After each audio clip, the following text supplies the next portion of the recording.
Hey everyone, my name is Michael Dangerfield. Great to have you here. Welcome to Entertainment 411. Just a little bit about Entertainment 411. Every week we bring you the people who work in the Canadian entertainment industry. Our goal is to shine a spotlight on those who work in front and behind the scenes. Very excited about today's guest. So today's guest hardly needs an introduction. His career spans decades. He's paved the way for most comedians, has been called the man of 1,000 voices for a good reason. We're going to find out about that. He's an icon of comedy, beloved around the world and known for his uncanny impressions and quick wit. Please join me in welcoming the one and only Rich Little. All right. Thank you. Welcome, Rich. Great to have you here for this. Well, I'm still alive. Well, you look fantastic. As I was saying to you, I got a chance to see you down in Vegas a couple of years ago. Met you before the show and told you a little connection that you and I share, but we'll get into that in a minute. So let's get into, impressions. You've been doing it for a lot of years now. I've definitely done a lot of impressions myself on stage, on TV, and I kind of want to get your sense of why a good impression can stop someone in their tracks. Like why are impressions funny? What is it about the impression that, audiences respond to? What do you think that is? Well, you've got two things going for you. You've got the impression, whether it sounds like the person or not, and then you've got a joke, something to say. So you got two things going for you, and I write my own material, so I'm constantly thinking of new jokes and new ideas all the time. I'm never 100% happy with anything I do. I always look at myself and say, that could have been better, Yeah. So that's why I never watch myself on a rebroadcast or anything. I'm too critical. I really am. Have you always written your own material, or have you had writers that have helped you out in the past, or what's been the flow with that? Well, certain shows that you do, they give you material. Yeah. And, like on the Dean Martin roast, they would give you a lot of material, and then you'd say, oh, that's funny. I don't like that. Maybe I can add something of my own in there. And so it ends up sort of maybe a half or a quarter of their material and mostly mine. You kind of make it your own and make it how you would say it. And Yeah. Or, sometimes they'll write things and you'll say, gee, that's not very good at all. And I think I can do better. And sometimes you don't. Sometimes you do. It's a crap game. It really is. You inspired me to push my impression career. A friend of mine in high school gave me a cassette tape of Ronald Reagan Slept Here. And I'm curious if you wrote all the material on that, because there was a line from there that I just loved in Johnny Carson's voice. You did a bit about Joan Rivers, and it was, Joan, there's a bus leaving the theater in about 2 minutes. Be under it. And I just thought, and it's just so perfect. Like it's perfectly condensed into like 1.5 lines. It says it all about the relationship. And did you get help in that album, or was that also all you? No, that was written for me. Oh, I see. Okay. Most of the albums that I've done were written for me. And, I might add a few things here and there, but mostly I followed the script, Yeah. And I've had some good albums over the years and some mediocre ones, but I did a lot on Reagan, Yeah. Because Reagan was always my favorite impression. And I had a great rapport with him, and he was fun to do. Yeah. Your Reagan was absolutely flawless. It was just extraordinary. Let's go back to the beginning, because I've never known this, like exactly how this all started for you. Like what sparked your interest in doing impressions, and how did growing up in Ottawa influence your early comedic instincts? And like, how did that, how did you become sort of a teenage boy going, hey, I'm going to start doing impressions? Like what started all that? Well, it started at school, actually. and I sat in the back of the classroom, and when the teacher asked me a question, I would answer them in their voice, which drove them crazy. But finally, they never asked me anything because they didn't want to hear the wrong answer in their voice. Yeah. Did you like, and when did you know that like doing impressions was a thing? Like, were you watching like Frank Gorshin or Von Meter or, story, vaudeville or the radio? Like, how did you kind of go, oh yeah, I can do impressions, but I also know that's like a thing that you can do to perform in front of an audience? Yeah, well, I wanted to be an actor. Okay. And I did a lot of plays when I was a teenager in Ottawa. And that was my goal, to become an actor. But one day I said to myself, gee, there's 100,000 actors out there and about 5 impersonators. So I said, gosh, I think I'll become an impersonator. I mean, I did a lot of acting as well, but it wasn't my aim at that particular time. So you decided, you're like, I'm going to really lean in on doing impressions. I'm going to do voices that nobody else did.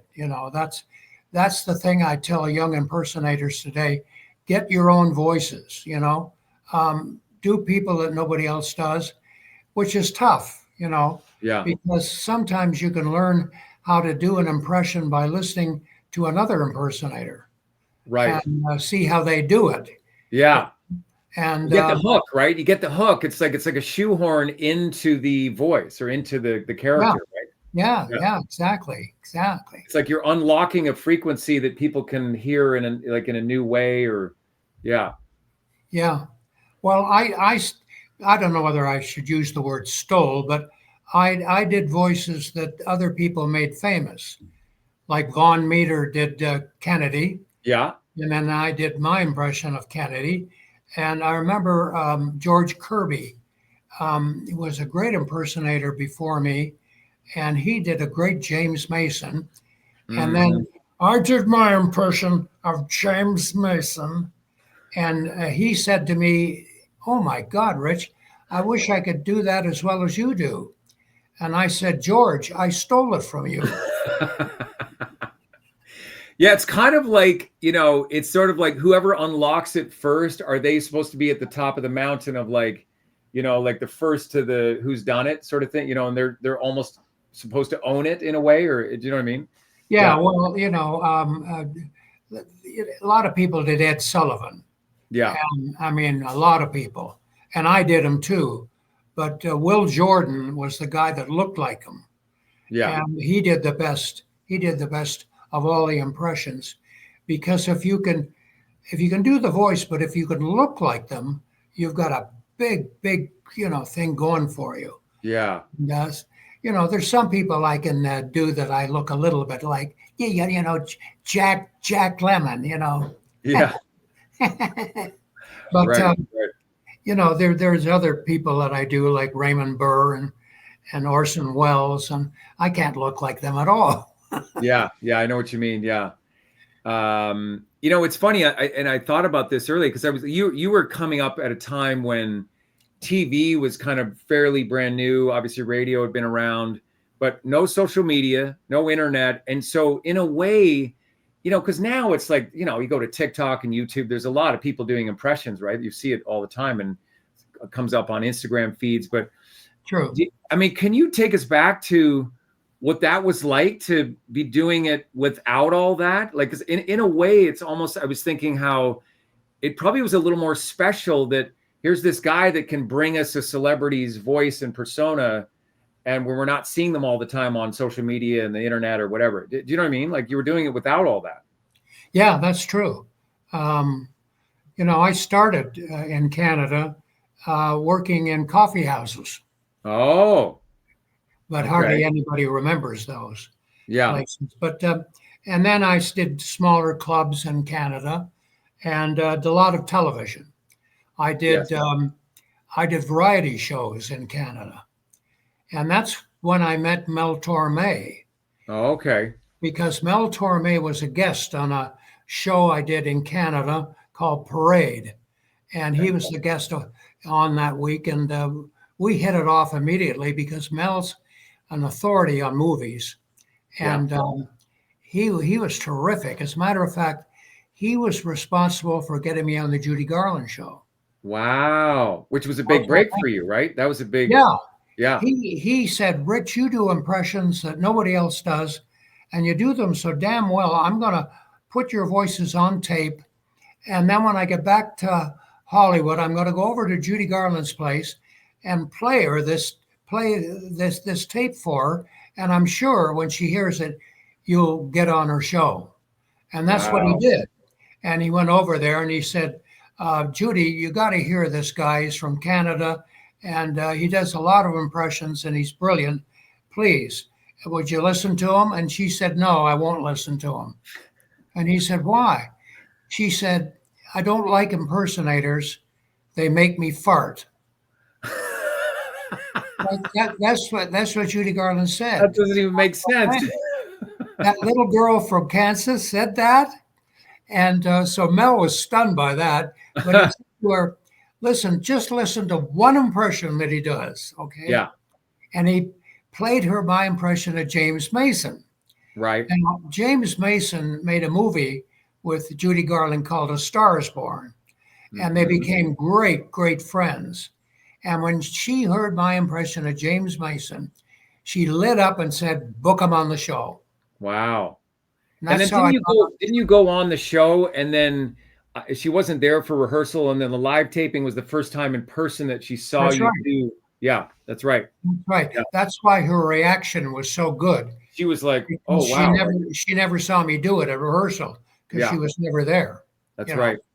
So what you see, I got a copy of it at home, but if you can watch her, and her reaction is incredible because she's never heard me do any of these people. Yeah. So you're in Ottawa, you're doing coffee houses and club. Were you doing like stand-up clubs and bringing your act to like stand-up clubs? Were you headlining at that point, or doing feature, or like? No, do you know what I mean? I was headlining because I made a pretty good name for myself in Canada. Okay. And I remember I did an album called on Diefenbaker. Okay. My Fellow Canadians, and it was a big seller, huge. Yeah. And that really pushed me forward. That album, and even Diefenbaker said that was a funny album. Diefenbaker looked like an owl, didn't he? I once said to him, I said, Mr. Prime Minister, you look like an owl. And he said, I don't care. I don't give a hoot. That's silly. But anyway, something like that. What was it like to go, from, I guess the coffee houses to the clubs, then now you're doing the Judy Garland, and that moment of you're like, okay, I think I can really do this. Like I can truly make a living, and I can really, my star can soar. Like what was that like for you?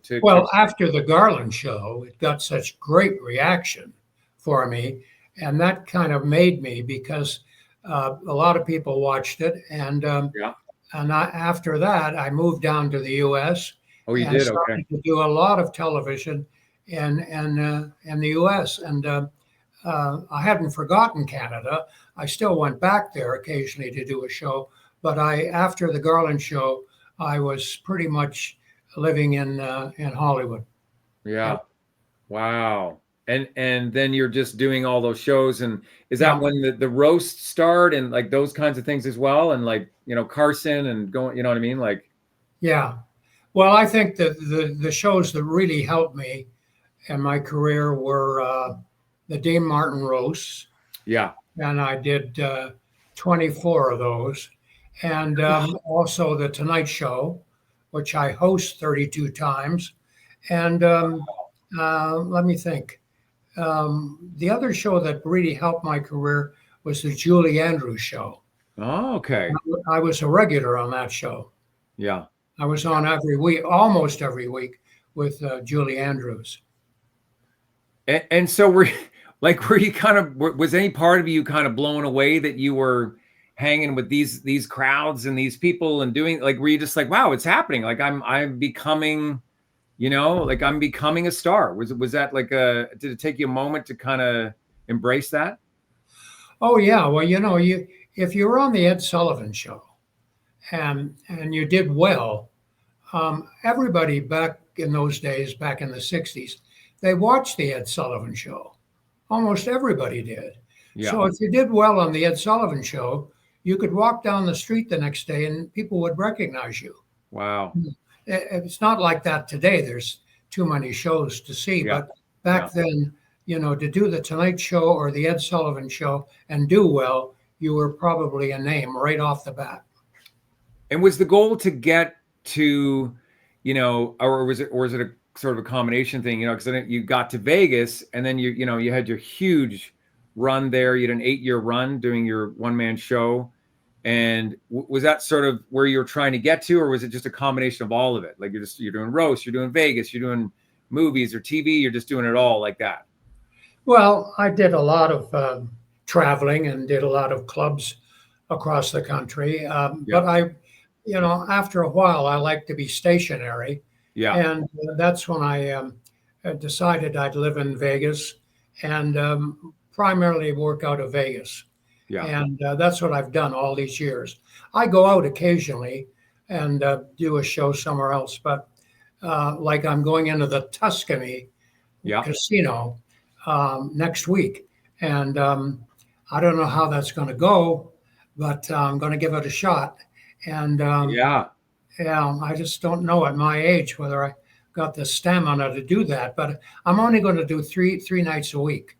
Yeah. It shouldn't be too bad, Well, Rich, I got to tell you, I saw you at the Tropicana 2.5 years ago in January of 23, and I was blown away because you did about an hour and 15, maybe, and I don't know, probably 50 impressions. You had physicality. You were cut into clips, and again, it was all. And I was blown away. I was like, wow, he's. Like you still have it. So I have no doubt you're going to go into the Copa and crush it and have a great time. And I think people are going to want to see you. Well, you never know. My audience is getting thinner and thinner, as I get not eating as much, or huh? I said because they're not eating as much. Older people. If you're over 50, I guess you probably know who I am. Yeah. But young people. If they come to the show and they have no idea who I am, they like the humor. They don't know who I'm impersonating, but maybe they like the humor. And I've had people in the back of the showroom, and as I did impressions, they would look up who it is on their phone. Right. I'd do Clark Gable, and they'd look up Clark Gable and say, oh, yeah, I've seen him in movies. It's amazing. Young people today, not everybody, but a lot of young people are interested in the past, and because of YouTube, they see a lot of your old shows, and they know Dean Martin, and they know Jack Benny, and they know George Burns because they do a little research and they're interested in the past, and those people are great. Yeah, that's awesome. Can you tell the story about when I think Frank Sinatra had you call Don Rickles and you're like, what voice am I going to do? What voice can I do to fool Don? And you had to do it. So you picked, I think, Clark Gable, right? And so you called up Don. I did Cary Grant. Or Cary Grant. That's right. Cary Grant. And you call up Don. Well, Don was playing at Harrah's in Lake Tahoe. Yeah. And he had the big master suite. And I forget who was coming in. I think it was Don Rickles was coming in next. And he wanted the master suite, and because he was coming in early. Yeah. Well, Frank Sinatra was in the master suite, and he wouldn't get out. Yeah. Yeah. So I phoned him up as Cary Grant, and said, "I'm coming to town, and I want them." Hello, this is Cary Grant. Listen, Frank, I'm coming to town early, and I was just wondering if I could stay in the master suite. And Frank, for a moment, thought it really was Cary Grant, And I don't know, I can't remember whether he said okay or not, but I phoned Don back and said, Don, this is Cary Grant. And Don said, oh, hi, Rich. How are you? Yeah. Are you playing this week in Vegas or something like that, right? I didn't fool anybody. Yeah. Oh, I've done that, occasionally if I wanted to get on a flight and it was overbooked and I really had to get somewhere, I would phone up as a celebrity and usually get a booking. And then I'd show up and they'd say, well, where's George Burns? And they'd say, well, he couldn't make it, so he sent me in his place. I'll take his ticket. Oh, that's great. Let's talk about the process a little bit. Like you've learned, it says, you're the man of 1,000 voices. You've learned a lot of voices. That's not true. That's not true. It's like a saying, right? I know. I know what you mean. But you're probably upwards of 200 at least, I'm sure. Well, I don't know about that. 50 anyway. But I want to talk about the process of how because I kind of have my own process when I get into a voice. I first kind of get a sense if I can, like if if I'm trying to do like Ray Romano, I know I got that, in the throat, and I start to get into the New York, and why would you, I know I can accomplish the tone, and then it's like accent, but I'm wondering if you have like a process of how you get into the hook, like what's the hook or the physicality of the frequency, or is there a way in which you try to find it? Well, you concentrate on the real person in your mind. Right. You think you are that person. Yes. Now, my voice, you can hear right now, is a little raspy. But by Sunday, I'll have a breathing machine. I'll work out. I'll do exercises. I'll get on my bicycle. I'll do a lot of swimming. And I'll do a lot of singing and get my voice into shape. Yeah. And get rid of this sound here, because that's not good to have that. My voice has got to be pretty pure to do impressions. Yes. And if it's not, then you just do Louis Armstrong and and Red Fox, Right. Jimmy Durante, Were there ones that came quickly, like where you kind of like you try it after a minute, you're like, oh, I'm locked in. Like Reagan, for instance, were you locked in pretty quick there on that one? Yeah, I can remember when I was thinking about doing Ronald Reagan, and I hadn't done him to any degree. And I ran into somebody at the airport who worked with him, and they said, "Can you do Reagan yet?" And I said, "No, I'm working on it." And this gal said, "Well, just remember to start everything with, well." And I said, "Oh, okay." And it's true. He did almost start every sentence with, well. And I think the reason he did that was that when he said, well, that gave him a little time to think for an answer. Right. And it was amazing because sometimes he'd talk in front of me and he'd say, well, and then he'd start laughing. I mean, because then you've got your Jimmy Stewart too, and I know you had a bit where I think it was at the roast at one point, and you were teaching Jimmy how to do a Jimmy Stewart impression, right? I show that in my act, actually. Right, which is fantastic. One of the roasts, I got up and showed Jimmy Stewart how to imitate himself, and what he had to do to do a good Jimmy Stewart. Now, and it's almost his hook is now, like Reagan has well, and Jimmy's got now, like a little bit, right? There's kind of that one of his first words, right? Well, I got Jimmy up, and I said, the first thing you got to do is put your hand out like this and shake it a little bit, and then look through the tops of your eyes, and then say, gee whiz, well, and Jimmy tried it, and he did it, and I said, that's terrible. It's awful. That's the worst Jimmy Stewart I've ever heard. And he said, not good, huh? I said, no. You better do some other impressions. That's pretty good. Right. That's so good. So the comedian Dennis Miller was quoted as saying that people that do impressions have the impression gene. Like, do you believe that people have to have that innate talent to be able to, like, reproduce the sound and character of someone else, or can anyone do it? Like, you know what I mean? Well, anybody can do an impression, but whether it sounds like them or not is another matter. Yeah. But a lot of people do impressions and think it's great, Yeah. but they don't know that it isn't. Or maybe Right. their wife is saying, "Hey, that's pretty good," Right. Right. But a lot of people can do Jimmy Stewart. Yeah. I don't know how good it would be, but all they have to do is kind of talk with that slow. Jimmy said, Rich, I talk so slow. One time I'd finished making a movie, and I found out they'd just finished the sequel. Who is your barometer for how accurate your impressions were? Because I do voices in front of my wife all the time, and sometimes she gives me the thumbs up, and I'm like, and she's super hardcore critic. Like, she'll be very honest if I'm on it, and then Right. if I'm not on, she's like, no, you're not there yet. Like, do you have someone that's a barometer for you? Well, I'm not married anymore, so I don't have any pets, so I can't do it in front of my dog. No, I actually don't try it out on anybody because I live alone. Yeah. Yeah.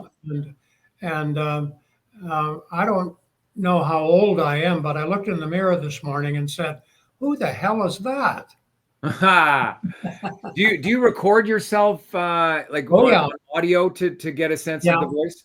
Yeah. Yep. I used to do that. I don't do that anymore. I used to tape all my shows. Yeah. And then I'd listen to them later and find out where the weakest ones were. Yeah. But I haven't done that in a few years. Rodney Dangerfield used to do that, right? Didn't he used to audio tape all of his shows and he'd listen back and get a sense? Yes, he did. Yeah. Did you hang out with him at all over the years? No. I did a special with him. Yeah. It was a Rodney Dangerfield show, and I was a guest on it. Yeah. And so I knew him, but I didn't know him that well, really. Yeah. That's interesting. What's it like to impersonate the celebrity right in front of them? Like, when you get to do Reagan in front of Reagan, or like, what's that like for you? I mean, because I'm looking at the roast, and you got the whole panel, and you're like, oh, my whole act's up here. Right? That's why I did so many roasts. If they had on the dais 5 people that I could imitate, then they usually book me on the roast. Yeah. And then when I did them, the camera would pan to them for their reaction. Yeah. And sometimes it was a great reaction, and sometimes they just sort of looked stunned. But most people like it when you impersonate them. They really do. It's kind of flattering. Well, that's what they say, right? Impressions are the greatest form of flattery because you've gone to the time and effort to learn their voice, and it's probably strange for them to hear. Has anyone ever tried to impersonate you, like your natural speaking voice? Fred Travalena, who was a great impersonator, he's no longer with us, but he was wonderful. He did an impression of me, and I remember phoning him up and saying, "I'll give you a few pointers." And I think he wrote them down, but I forget what I told him. But it wasn't bad, actually. It wasn't great, but it wasn't bad. How, like, when you were, after Judy Garland, and then you're in Vegas, you're on Carson, like, how many big impressionists were there like you on in the scene, like in Hollywood or Vegas or at that time? Like, I mean, who was out there doing it at the level that you were? Well, there was, of course, Frank Gorshin. Yeah. He came along a little ahead of me, and George Kirby. Yeah. And gosh, so many. Marilyn Michaels, and Louise Giart, and there were even Debbie Reynolds. Yes. She was a great impersonator, and Shirley, what's her name? Can't remember her last name. But there were a lot of good impersonators. when I was at my height. And now today they're not as many, you know. Yeah, it doesn't seem like it. It doesn't seem like it. Yeah. Well, Rich, I think, you are the GOAT, of impressions. I mean, if there's because if you do any search on Chat GPT or Google and you ask for a list of the top 100 impressionists, you're always at the top of that list. And I mean, because I feel like the fact that you were running with people like Frank Sinatra and Dean Martin, Don Rickles, Bob Hope, George Burns, Johnny Carson, and, your relationship with Ronald Reagan, it'd be like somebody today hanging out with Bill Burr, Dave Chappelle, Chris Rock, Jim Gaffigan, Drake, and Jimmy Fallon, and that's a pretty serious crowd to hang out with, Yeah, I was lucky. I was really lucky because most of those people that I did, they liked the impression and they became friends of mine. Yeah. I can remember when I was a teenager, I loved Jimmy Stewart and I saw all his movies, but I never dreamed when I was 18 years old that within 10 years I would become a really personal friend of his and do a lot of television with him, And I remember one day he said, I like Rich Little. I was thinking of adopting him. But my wife, Gloria, said, no, Jim, no. Good God. Two people around the house going, what, that would be one too many. Yeah, I know. I wanted to ask you this too. I mean, because I feel like in terms of, how you've influenced, a lot of comedic acts in the world, I think you've influenced more comedic acts in the world than any other Canadian comedian. I want to know if like Jim Carrey or have met, Mike Myers or Lorne Michaels, or you've made connections with some of our top, Canadian superstars. Because I know for sure that you influenced Jim Carrey because he was an impressionist in the beginning. Well, I did a special with him. You did? In New Orleans. And okay. We two of us did this show, and it was terrific because I don't think I've ever seen it since we did it, but I've got a copy of it. And okay. Jim Carrey could do a lot of great impressions. Yeah. Wonderful. Yeah. I remember he did, what did he do? He did Orson Welles holding up a building, which is kind of strange. He did Bruce Dern too. Oh yeah. You always did that one with the like the face and yeah. But I haven't seen him since. You haven't, eh? Yeah. No. Does it dawn on you now that you have had a huge influence on so many people? Like, I mean, I hear your name come up when I'm hearing, say, Dana Carvey on a podcast, and he's talking. He's like, "Oh, Rich Little," and and even just for me, Rich, I wanted to share this with you, but like Jim Carrey created a character called Ace Ventura, which was a big movie franchise character, right? And I ended up auditioning to become the cartoon voice of Ace Ventura. And that's, that's my connection to you through Jim, sort of a couple of generations down. And I think it's really special. I'm not sure if you've clocked that or not, if that's something that you kind of think about or not, but does it dawn on you the impact that you've had? Sometimes, I mean, at my age now, I'm just lucky to wake up every day. But I'm going. This performing at the Tuscany will be a big indication of what my future is, if there's going to be any at all. Yeah. Because my audience is getting thinner. There's no question of that. Right. There are a lot of people out there who don't know Dean Martin. They don't even know Frank Sinatra. They don't know Jimmy Stewart. They don't know John Wayne.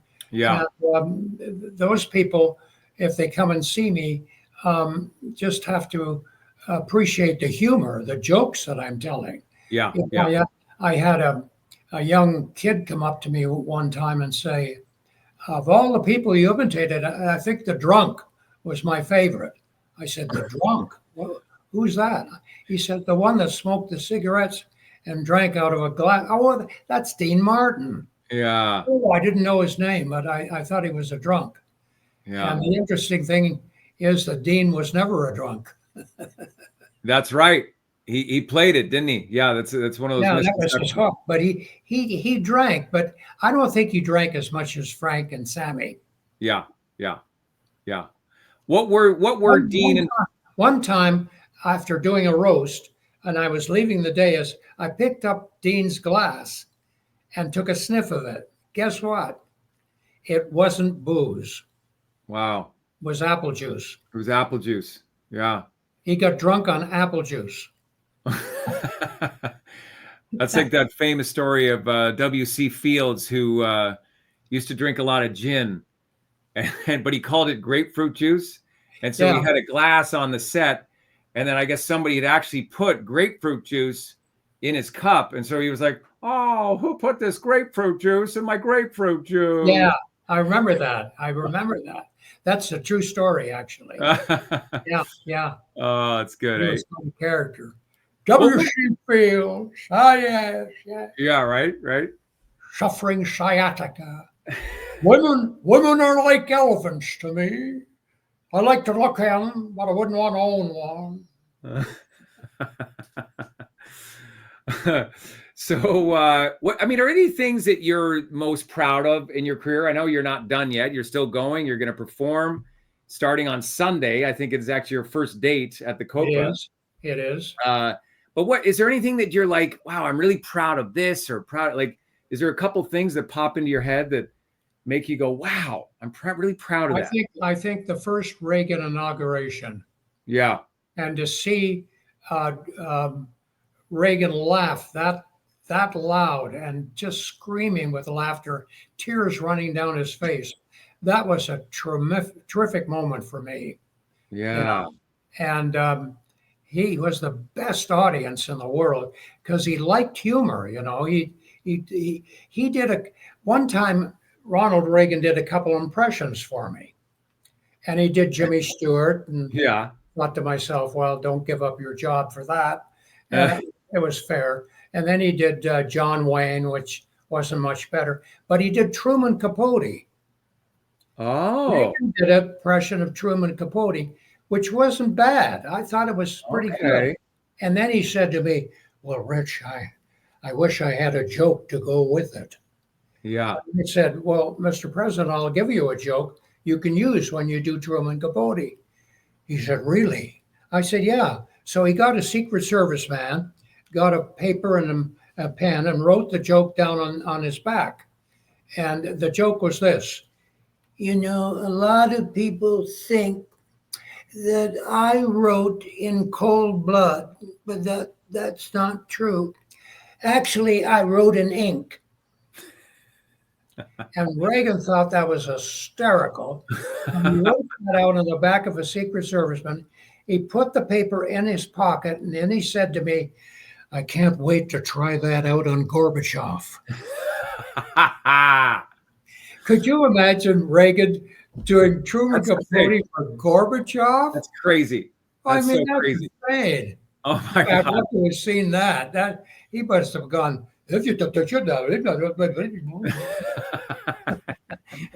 why is he doing this silly voice? Yeah, exactly. Were you pinching yourself as being this, like, you know, this Canadian kid coming down from Ottawa? There you are at the inauguration with Reagan, and you're, you know, creating this friendship with him. And you must have been like, wow, this is pretty special, you know? Yeah, well, you know, when I was in Canada, I was in radio. I was a radio announcer. Oh, you were? Oh, I didn't know that you did that. Oh, okay. Yeah. I did impressions as well. Yeah. But I read the news, and that wasn't very exciting. Yeah. I used to screw up, but that's okay. Yeah. I can remember one time I did the all-night show, and I had to read the news every hour, and I rip it off the machine, and I come into the studio, and I'd look at it and go, oh my God, there's a story about Russia, and there's all these Russian names.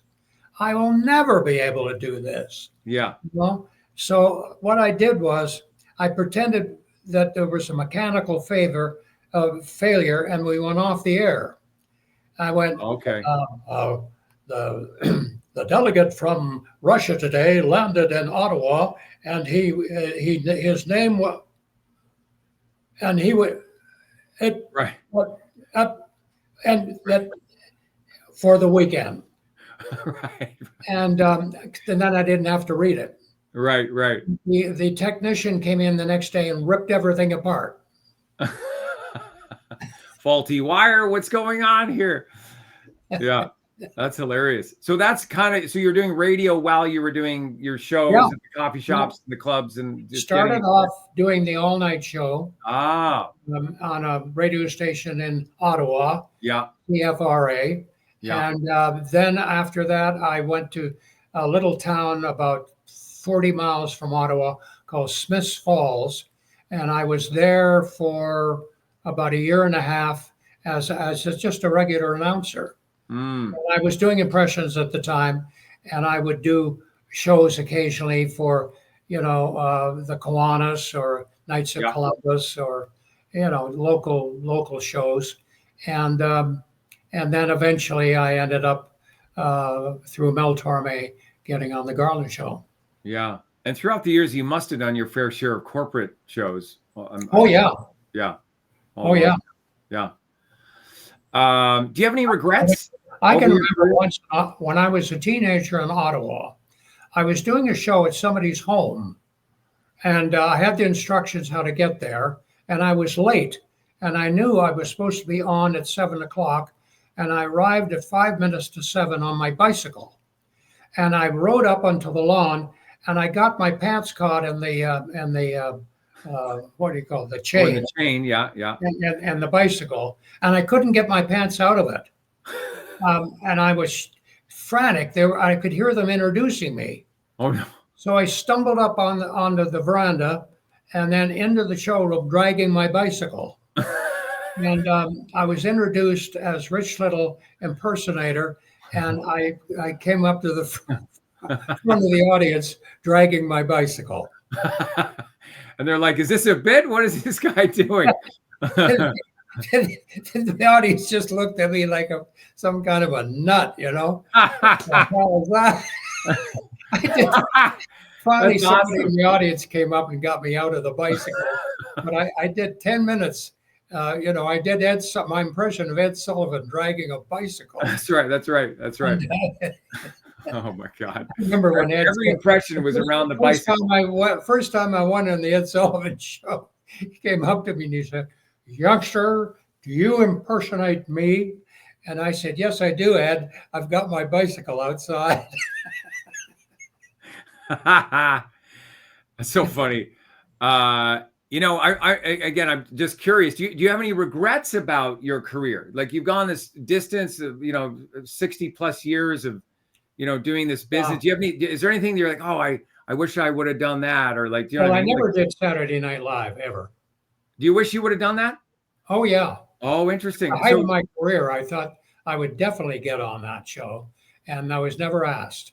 There must have been conversations with your team to Lorne Michaels, and right, it must have been floating back and forth a little bit, right? I mean, well, I heard there was talk that I was going to be the MC of it, but that didn't happen. And then the other thing that didn't happen was they never booked me on the show. Yeah. So I don't know. I mean, that is such a natural fit for you to go and be on that show, because they love impressions on SNL. I mean, they love it. Definitely. Yeah, that's interesting. Yeah. And then I became a no book on the Johnny Carson show too. Yeah, I read that in the bio. So, like, because you sat in and guest hosted, you were on his show. I mean, I watched the one where you're breaking down how you do his impression. Do you know what happened there? Like, why? I tried to find out why I was a no book after all these years of appearing on the show and hosting it 32 times. Yeah. And I boiled it down to, I must have said something to the producer, the director, Fred de Cordova. I can't remember what, but maybe something I did or said about somebody, he didn't like, and then all of a sudden I was a no book. But I don't think I don't think I had a problem with Johnny Carson. Yeah. Yeah. Because I ran into Johnny Carson about a year before he passed away in a restaurant in Malibu. Yeah. And he came up to me and he was quite nice to me. Really? Oh yeah, and he was thrilled to see me, and he said, I guess you're not doing me anymore." And I said, "Well, of course I am, John, but I'm not on the air." I said, "That doesn't matter. People know you, and they will always know you." "Oh, I Yeah. don't think so. No, no, no, no. You're not doing me." I said, "I am. I'm doing you." And he was shocked that I was, just because he was off the air. And Yeah. here we are now, 50 years later, and I'm still doing them. You're still doing it. Yeah. Yeah. Because he's one of those icons that certainly, I mean, my generation would know, and certainly younger than me to a certain degree for sure would know. Because Johnny Carson was the guy who could make or break your career. I mean, the first time you went on, I'm sure that made a big difference in your career, didn't it? Oh, absolutely. Yeah. If you went on the Tonight Show and did well, or the Ed Sullivan Show, everybody knew you. You could walk down the street the next day and everybody would say hello. Saw you on the Tonight Show. Great job. God, you were great on Ed Sullivan. And that's just after doing 2 shows. Yeah. Yeah. It's Amazing. crazy. But remember, in those days, when Johnny Carson was on the Tonight Show, you would go out for dinner somewhere and you'd look at your watch and say, "I got to go get the check. I got to get home and see Carson." Yeah. Yeah. So you dash to your car and rush home, turn on Johnny Carson. Well, you don't do that about anybody today. No. Nobody. Yeah, he was a must watch for sure. There's no question. Must watch. Absolutely. Do you have any other funny stories of all of your live shows that you can share of just funny stuff that happened, or you're forgetting a line, or an audience member doing something crazy, or something technically funny happening, or because you've done so many live shows? Do you remember any that stick out? That Oh yeah, the funniest interview that I ever did, if you can call it an interview, and I sometimes show it in my act, was when I had Dick Shawn on. Now, not everybody knows Dick Shawn. He was an actor that appeared in Mad Mad World and The Producers, but he wasn't that well known. But he was an idiot. He was a clown. He did anything for a laugh, anything. Right. And he came on, and I introduced him, and I had Della Reese on the show, and he grabbed her and started to dance with her and threw her over his shoulder and all around him, and she ended up landing on the floor. And she seemed to take it. She wasn't upset at all. Then he went over to me and lifted me up on his shoulders and threw me down on the stage, and it looked like I broke my neck. But I happened to put my arms out, and I protected myself. Then he started to wreck the set. He turned the desk over and started rowing in it. And then we both got in the desk and we were rowing across the Potomac. And the whole thing is just hysterical because he just goes nuts on the show. Absolutely nuts. So crazy. Obviously, he didn't say, "Hey, Rich, watch out for when I do the dance." He didn't give you any signals prior to doing that. No. Yeah. I had heard that be prepared for him because he's not going to be your average guest on the Tonight Show. He's going to do something crazy, and he did. And, even the way he died in real life was kind of crazy. He was doing a play. He was doing a play, and an intermission, instead of going to the dressing room and relaxing for 15 minutes, he lay down on the stage, and then they went to wake him up to start the second half of the play, and he was dead. Oh, wow. Oh, that's crazy. That's how he went. I guess if you're going to go, it's good to go when you're doing what you love. Yeah. I don't know. Yep. What's that like? They probably said, how did Dick Shawn do at that theater last night? Oh, he was terrible. He died. What's that like, Rich, to be standing behind the Tonight Show curtain with, you got Doc playing and the whole bit, and then the curtain's there. And the 10 seconds before, is your heart just going like, "Oh, here we go." And then you come out and you do your monologue. And what's that like? Oh, yeah.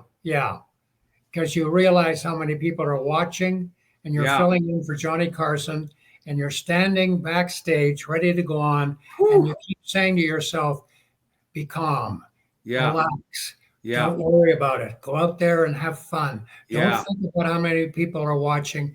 Go out there and have fun. And if you have fun, they'll have fun. But I'm telling you, it was a tough. It's a tough thing to do because Yeah. that you got to really do well.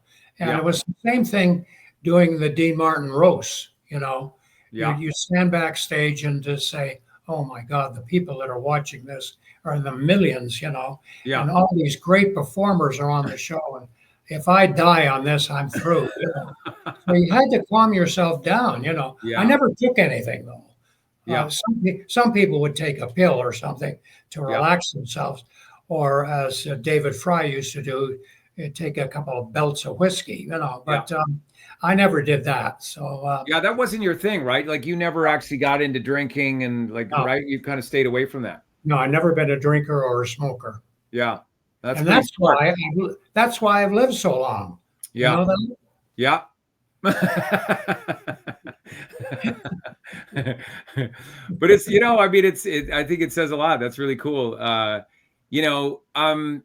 Do you think there's a place for classic impersonation in today's comedy landscape that's kind of dominated by social media and sketch shows and all that? Like, do you think there's a place for it? I don't know if you know the guy Matt Friend. Have you heard of him? He's a up and coming impressionist. Do you know that guy? Oh, I've heard the name. Yeah, Yeah. but I don't know who it is. The roast they do today are not like the roast we did. They're pretty blue. Yeah. Yes. And Yes, they are. which prevents me from going on them Yeah. because Yeah. I wouldn't like to use a lot of blue words. Yeah. That doesn't go with my image at all, and I wouldn't want to do it anyway. They've definitely turned up the heat on the roast. It used to be sort of like lukewarm. Now it's like hardcore hot. The way they're making fun of people and taking shots. Yeah. I remember when I did the Tonight Show, and they said, "Don't use any foul language and don't say the word damn." Oh. And I said, "Damn, that's not a really bad word, is it?" They said, "No, don't even use the word damn or we'll have to bleep it."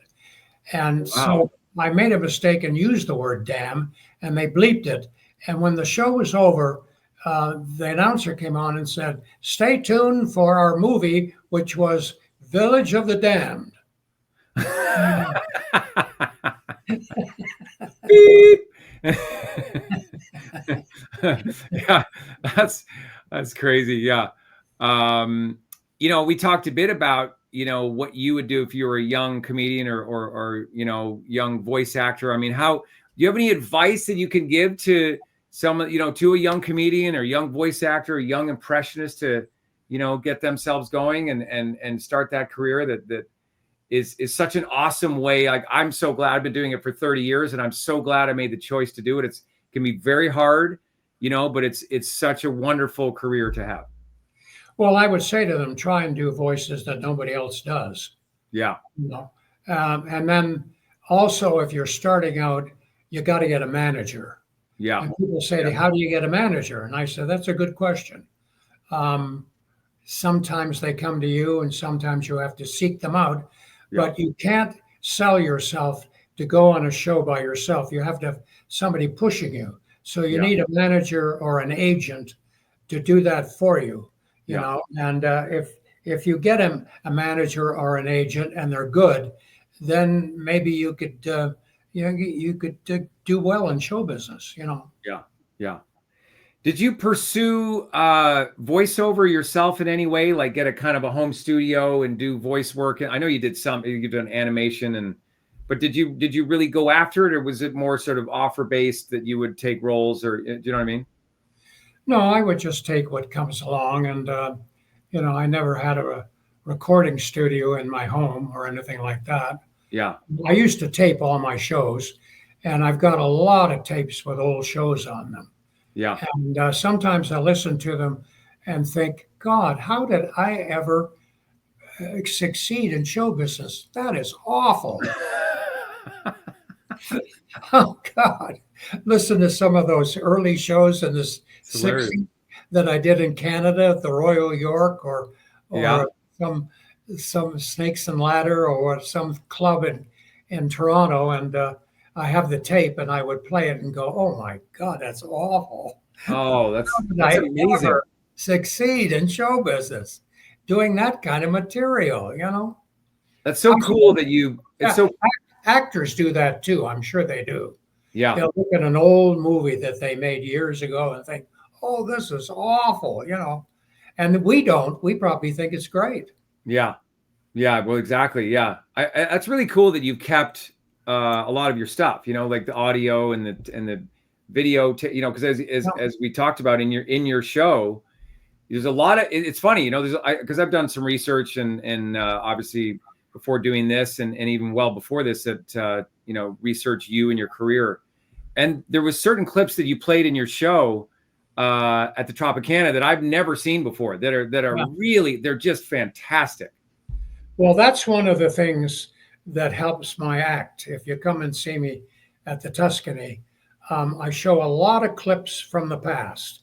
If I showed George Burns with me, I would then do George Burns live, and same with Reagan. I would do my impression of Reagan, then show me with Reagan and with John Wayne and with Jack Benny, and so that's what makes the show interesting. Is that I can show the real person with me and then do them live. And I would say if you come and see my show, I probably show about 12 to 15 tapes of the past. The past. Yeah, it's super cool. It's just stuff that, like, I remember, I think there was one, it was a variety of show of some kind, and you were doing a scene with gosh, I can't remember right now. I think it was Jimmy Stewart or I think it was Jimmy Stewart, but it just, you know, just seeing it, you know, again, it just makes you, it's, I was blown away by seeing it in the first place and just how awesome it was. And the fact that you have it, it's really cool. You know, is there anything else about the show? I know you talked about, I think there's some animation or anything else you can share? Well, I show a lot of my art. You know, I don't. That's right. Don't know that I sketch in charcoal. I have charcoal sketches, and I've done hundreds of them. And I've done sketches of people that I imitate. You know, and here's a couple of them right now. That you know, like that's amazing.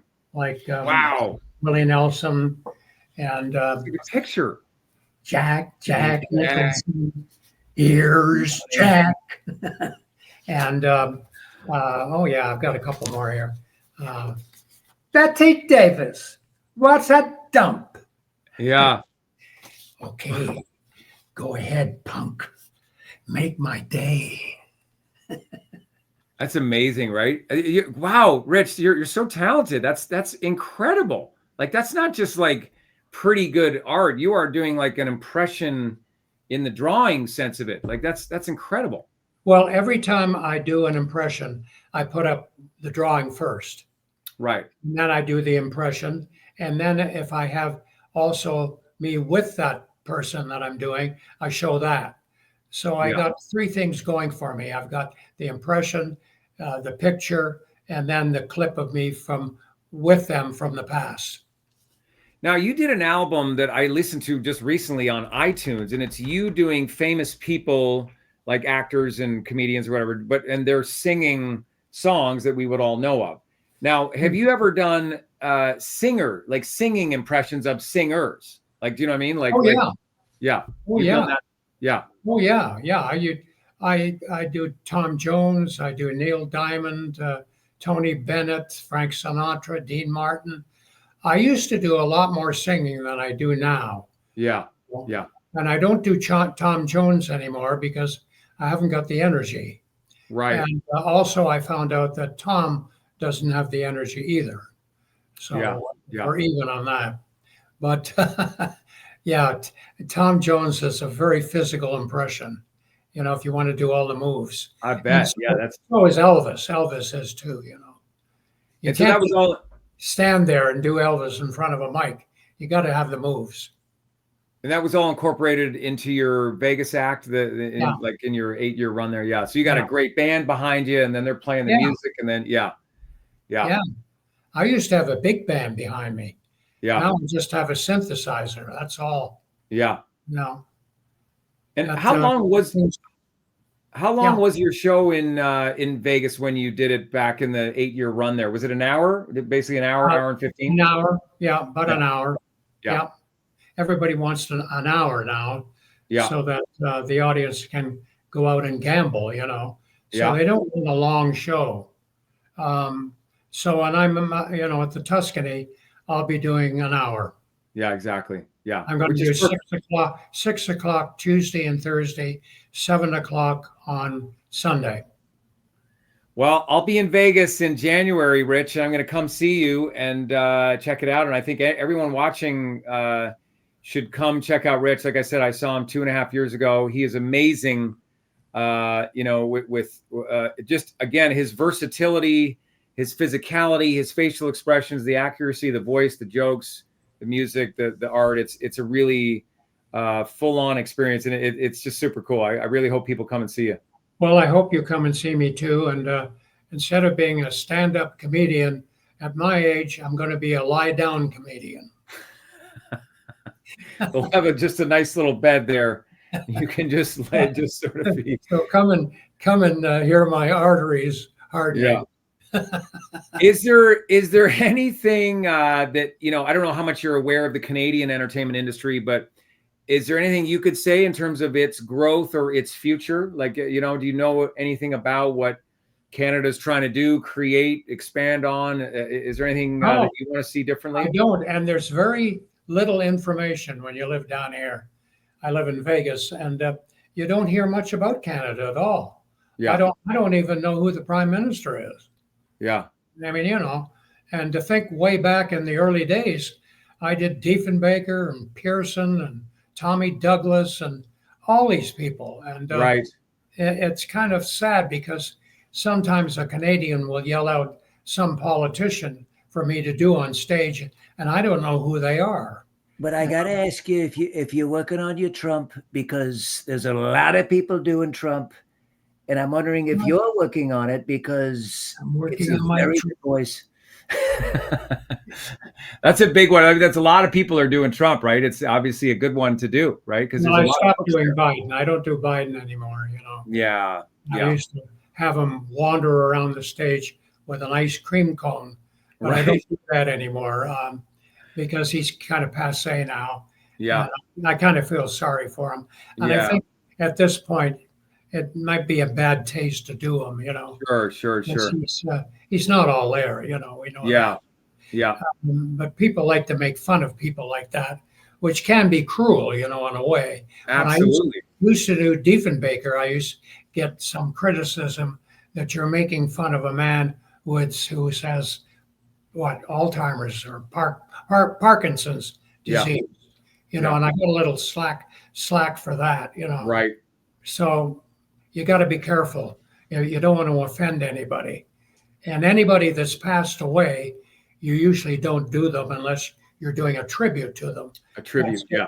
But you usually take them out of the act for about a month or two, and out of respect, What about some of the other great impressionists that have been around, like Dana Carvey or even Eddie Murphy, or those? Did you ever meet those guys like that? Obviously were big and are big, and that obviously did impressions. Like Dana Carvey's got this rubbery face and he's very silly. He's very good. He's one of the greats. He really is.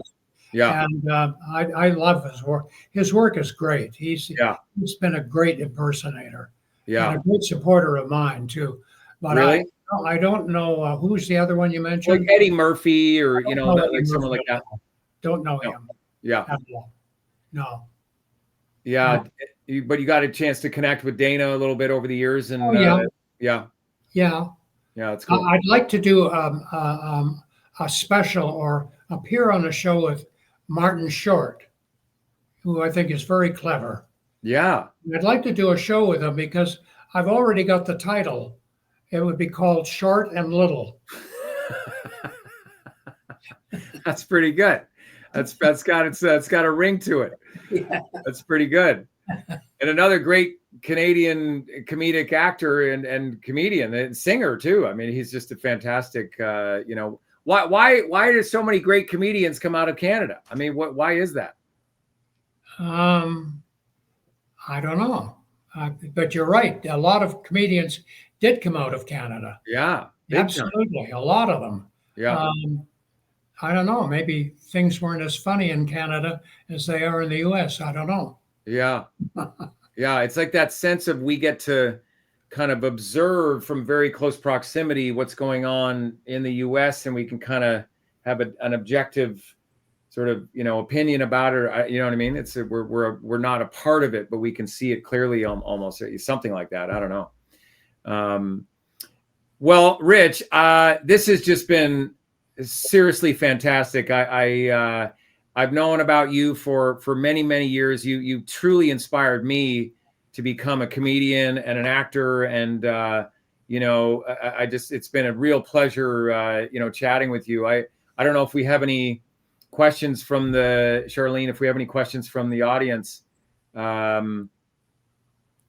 Let's see, sir. From Josh, it says, Sir Anthony Hopkins goes viral with his video, so there's no age limit. Would Rich want to start posting on TikTok? Have you ever thought of doing your impressions on TikTok? Yeah. I've thought about it. Yeah. What do you think, Rhea? Talking to it could be a hit. Could be a hit, she said. That's my secretary. I think it could be. I mean, because again, you're such a legend. You've got so many great impressions. You could do your one or two liners, and all of a sudden you're getting millions of hits. Yeah, sometimes I'll pull up an old show that I did on YouTube, and and I'll look at it and go, I don't remember doing that. Yeah. I don't remember being on that show. Isn't that funny? A question came in. If did you ever do Laugh-In? Yeah, I did Laugh-In. Yeah, a few times. That seemed like that was fun, eh? A great show to do. Yeah, seemed like it was fun. It was quick. They had short little sketches, and it was a very fun show to do. Even Nixon, I think, appeared on Laugh-In. Remember when he said, "Shock it to me, shock it to me." Oh, that's awesome. Well, as I said, I just, amazing. We have one, it says we have a comment from Alan. It says your show with Jim Carrey was epic. So I guess maybe somebody saw it, or that you're mentioning it. I mean, can you watch it online anywhere? That show you did with Jim? I'm surprised. I wonder where he saw it. Yeah, I don't know. It's about 30 to 40 years old. Yeah. And we filmed it in New Orleans, and it was a big production show too. And Jim was marvelous on it. Just great. What a talented guy he was. Yeah, amazing. Josh was saying we need to start a petition to get you on to Saturday Night Live. Oh, it's a little late for that. I'm in bed by the time that's on. One sketch. I mean, come on, we got to get that one. I'll go on Saturday night dead, okay? SND. That's good. Well, Rich, you're the best, and you're such a talent. You're a true legend from Canada. I don't mind, yes. And around the world. And it's been a real pleasure chatting with you. And I think everybody is getting a lot of enjoyment out of seeing you. And I really hope they come down. And please, everybody, check out his show. You'll be blown away. There's great production value. He's an awesome performer. It's just a bunch of fun. And it's just a great Vegas show. So, Michael, thank you. Yeah, of course. Thank you very much. And thank you to I think if he's watching, I'm going to thank my first agent, Warren Beatty, who he's a good friend of mine. We kept in touch, but he's the reason I got my career started and got onto Ace Ventura and then been in the biz for 30 years. So a shout out to Warren. Anyways, thanks so much, Rich. You're the best. And thank you to Charlene and 411. This has been an absolute blast. Thanks everybody for tuning in. Really appreciate it. Great.